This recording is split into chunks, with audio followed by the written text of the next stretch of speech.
The 2020 census shows there are nearly 140,000 more Latinos in the state of Oregon compared to 2010, now making up 14% of the population. Some came from other states, some from other countries. They call Oregon home because of job and educational opportunities and family connections. Most of the state's Latinos still live in bigger metro areas, Washington, Multnomah, and Marion counties. The vast majority are Mexican American, but experts say we're seeing more Cubans, Puerto Ricans, Guatemalans, and South Americans. Martina Bialik, born and raised in Argentina and Mexico, moved to Forest Grove 4 years ago for love. She met her Oregonian husband abroad, and he wanted to be closer to the woods and family. When I first came in here, I thought that it was a very homogenous place. At first, it was really hard for me to find community. Now, she surrounds herself with a big community of Latinos, and she's fallen in love with Oregon's beauty. Where I come from, there aren't really that many opportunities to go hiking or going camping just because it's dangerous. Martina works at nonprofit Latino Network, where Carolina Chiari started 5 months ago. She followed her partner here, but Carolina quickly came to appreciate Portland. I think it's really accessible for young Latinos. Born in Panama, she moved to Florida as a toddler for her dad's job. The first-generation American is also a first-generation college grad. We really kind of kept the culture and the traditions present in our home. So I've always felt connected. Also a first-generation American, Maria Hinojos Presi's parents migrated from Mexico in the 80s, chasing the American dream, prosperity, and stability. When she got pregnant, Maria found her way to Oregon, chasing a similar life for her baby. It was that desire for safer, better, more prosperous.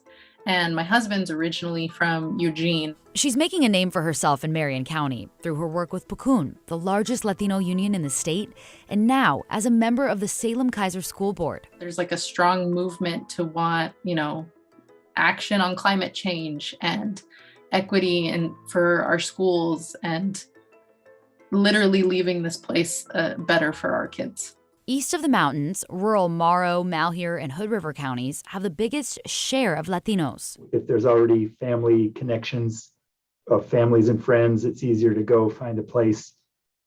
There was a lot of job growth in those counties over the last few decades. Those counties all have a lot of agricultural processing plants and distribution and warehousing. Well, the family that moved first created an environment for the next group to move in. 4 decades ago, Marco Benavides got a scholarship to study agriculture in Hood River, a world away from his home in Santiago, Chile. After that, my family was in the process of trying to get out of the country. The political, socioeconomic situation was real bad.